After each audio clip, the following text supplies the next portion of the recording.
Simon Ekpa, the Prime Minister of Biafra Govt in exile. Ikpolakpo, Ewenienga Kenu, Ibu Nwoke. Hello, my lovely people. Welcome to my platform. Good morning, good afternoon, good evening, good night, depending on your time zone or anytime you are coming across this platform called Linda's TV Show. If it is your first time and you like what we are doing, subscribe, put on your notification bell to all notifications. In that way, you'll be able to know when we upload a new video. Here we react to all forms of videos, local, international, especially what is happening in Nigeria. I want to seize this opportunity to appreciate YouTube for creating this wonderful platform that we are using to disseminate information to the members of the public. At the same time, I put a disclaimer that here in Linda's TV Show, we do not promote war, violent, hate speech, or misleading information. We do not instigate war. Rather, we educate, inform the members of the public, and also a call for self-determination is never a call for war. My great people of Biafra, where are those people? All of you will say that Simon Ekpa, they work for Nigerian government. Biana buto chegi bukopento mepentege furentege ki gemon tikampia gelampa. Hey, Simon nwanne nwoke na iwo obere nsi na-emebi ike. Ha si n'ọwa akpụda ekperima that thing. Hey, ekperima laiziala ọnụ. Hey, na from video yesterday gbaka. From video gbaka. Hey, mutaka ndị achọrọ isi ghọrọ ya. Ha ji ejide Maazị Nnamdi Kanu tukpuo ya, che na Maazị Nnamdi Kanu atukpuo ya ihe gbasara Biafra ebie si. Well, amamanda makwa ife. There are many people that are worse than Simon Ekpa. Jidegodi Simon Ekpa today. And again, what our people need, especially the Igbos, needs is unity. If we agree, if we come together, honestly speaking, Biafralization will be nothing. Within a twinkle of eyes, we are in Biafra land. And also, look at what happened to Matthias. Look at how people stood for him. And now he is out. But Maazị Nnamdi Kanu have been languishing in DSS custody for over 2 years. Only few are teaching. And again, there is something that is coming in my brain. Ama minechi ifan nechi. And meche. This is my own thinking. Adika ndị Fulani, enwere ife ha opposite ndị politicians, especially Igbo politicians. Adika enwere one particular note ha opposite ha n'isi, si ha mana ife, especially mgbe ọ bịara na nke ndị nke ha. Ọ bụrụ na ị na-eche ife a na-eche, gwakene m na comment section. Because I'm not sure that these people are doing these things with their clear eyes. I'm not really sure. I've been thinking about this, that maybe there is something. Once they give them any position or promise them anything, there is something.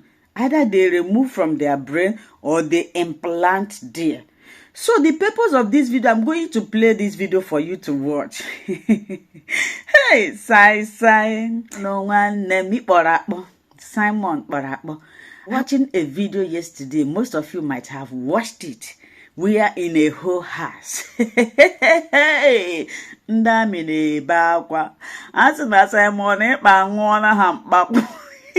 Ife kana toka moche mana obogu ife na toche. Asina Simon nwona ha mkpakpu. Asina ha enwezi ndị agha. Asina ha enwezi mgbagha. Asina ha enwezi ihe ọbụla na nsogbu ha kita. Nsogbu ha ota Nigeria nọ kita. Nsogbu ha bụ gene Simon Ekpa. Simon, because ndị army si na ha enwezi, and you know, in fact, mama ebe mba Nigeria she will be. You know that they have removed their military in Nigeria's boundary.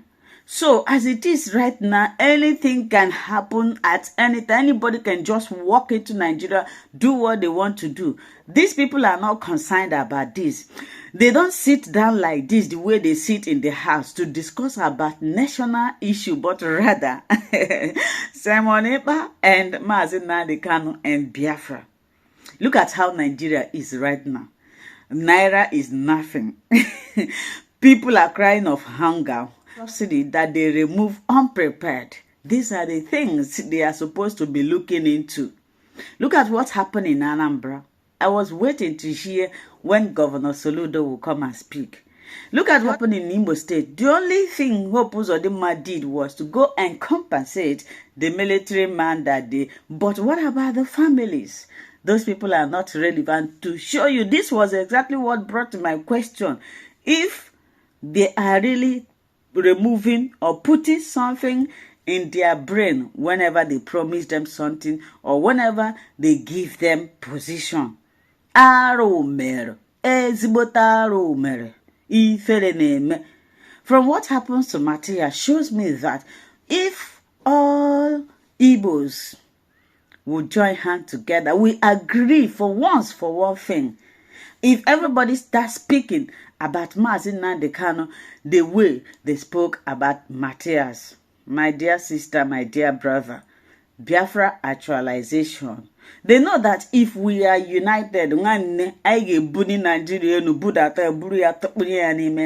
that is why they don't want you to love your brother. They don't want you to love your sister. That is why they brought all these things confusing you. When people are sick, instead of going to the hospital, they will say, oh, I want them back, I want not.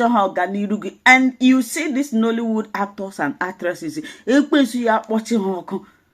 Kanayo neba pete doche neba Osofia oge nke Osofia kachide ma Osofia o ihe ọchị ka ọ na-eme. But if Kanayo, they are there showcasing Igbo culture and Igbo man as an evil man, as somebody who cannot work and make money.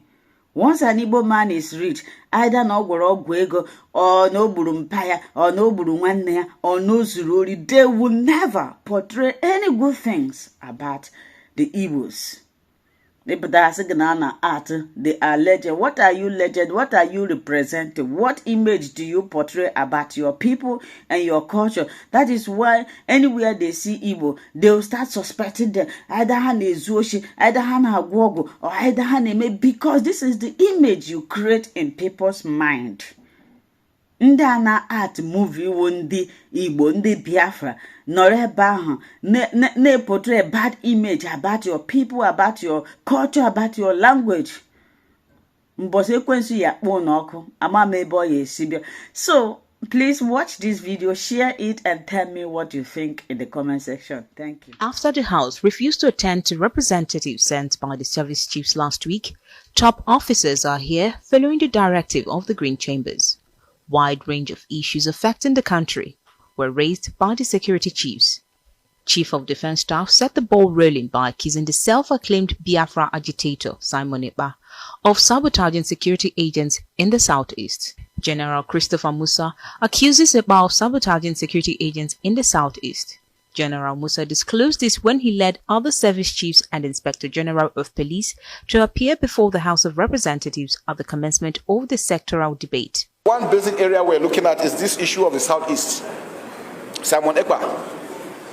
So this individual has become a menace to this country. Order. Simon Ekpa has become a menace to this country.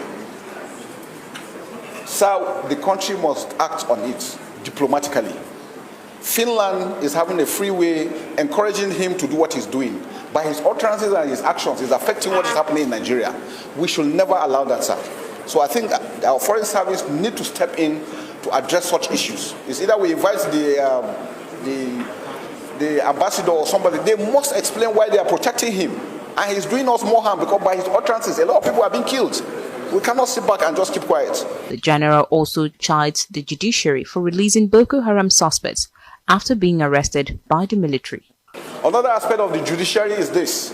You do all your efforts, you make an arrest, you hand over before the man is released on bail. Now you have risked yourself in doing that. By the time he is released, he goes to tell the people who you are, and then your family members or you are at risk. So it gets to a stage where the security forces are not even willing to do it, because once you get an arrest, the person is released. We have the issue in the South. A lot of the ships the other ship that was arrested 10 years ago. It was arrested, it was handed over. The ship went and changed its name, changed its color, and came back again. 10 years later, we arrested the same ship. And by the time you hand over the ship, before you know it, it's released. Inspector General of Police Kayode Egbetokun expresses concern over the paucity of funds, which he says has led to the poor manpower, training of personnel, and welfare for personnel. A police force that has been battered. A police force that has suffered serious neglect over the past few years.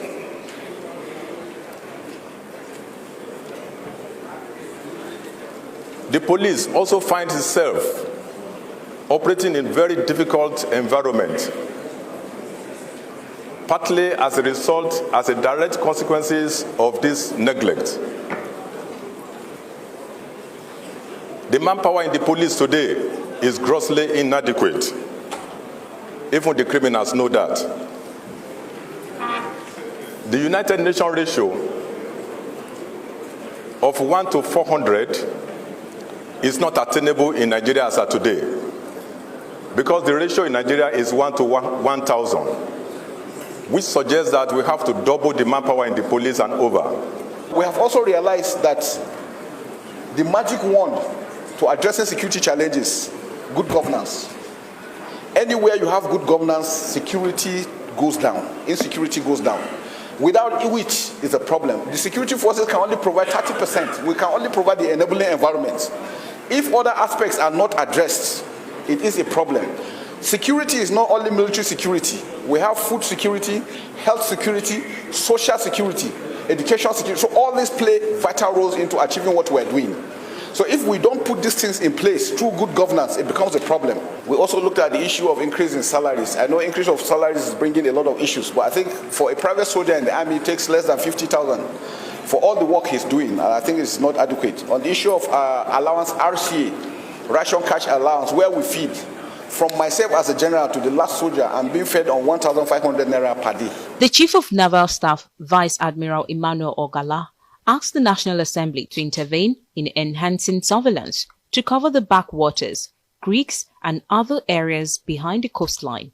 According to him, if this is done, oil theft, pipeline vandalization, and illegal refinery will be monitored 24 hours consistently. Nigeria, based on our strategic position in the Gulf of Guinea, sees the entire Gulf of Guinea as our maritime area of interest, and therefore we have a larger role even beyond our exclusive economic zone. Now, this maritime area of interest and our maritime environment is the treasure base of the nation's resources, starting from oil and gas to fisheries and other mineral resources, then including the fact that it constitutes a major trade route. Of course, we all know here that over 80% of all trade between Nigeria and other countries are based on seaborne trade. The lawmakers and other security chiefs later went into executive session because of the sensitivity of the issues involved. Program now time Lugumba number 1 emana if basana amis no bato be problem my yes and the berengoka hozi then I yes and the yozi ozi nke mama that na ndị mmadụ all the Biafrans send the goal message and I done them and they send the that idiot message. So this night I am gonna powerful ezubotenya nukuye ayeje court this night. Court ayeje una ayeje court Matthias EXILE and the Ebuka Obina, all the churches nona Biafra land.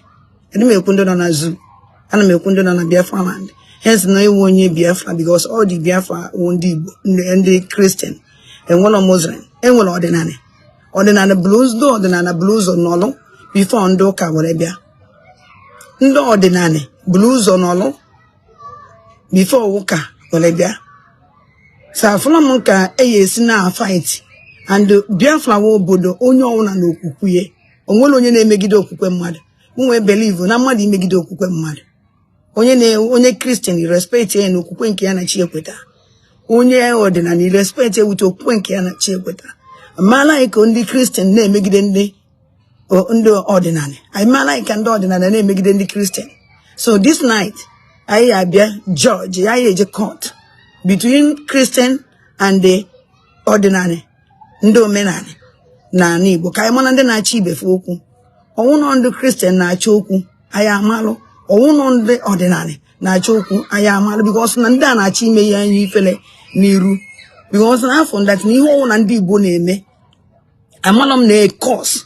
Kele la iwa undibo. Una wiho una ineme. Katakata obahala every time na dunia. Amalom no don't a serious cause. But this cause a break very soon. Because I'm from Christian, yes, we follow 1 year okay. Christian be police. Because Ebuko is a Christian. Only ordinary is a Christian. I call to Chukwanka na po. Ebuko be na on a pochuko kikabiama. Muslim, the Christian na hana pochuko kikabiama. No for Chukwanka in a panel. Come on, no depends on no say pelabie, no say pelichie. Now from Adam disappoint. Obi bon mo also nye meji be life yesterday night. Obi bon mo mbo ebuko obi na eku that na nyanwa na ndo otie and the father back e boss ya na to handcuff. So had the proud na eku ye na ye eji wole police kpolo nwanne gi nwoke kpo na Abuja be ndị Muslim etiri itizie nwanne gi nwoke ekpolo nwanne gi nwoke gị na ya na abo believe the sentence e hand ya over ndu Muslim. Ihandi wole ponye ndunda na avoike. Gonna hana be believe in what religion.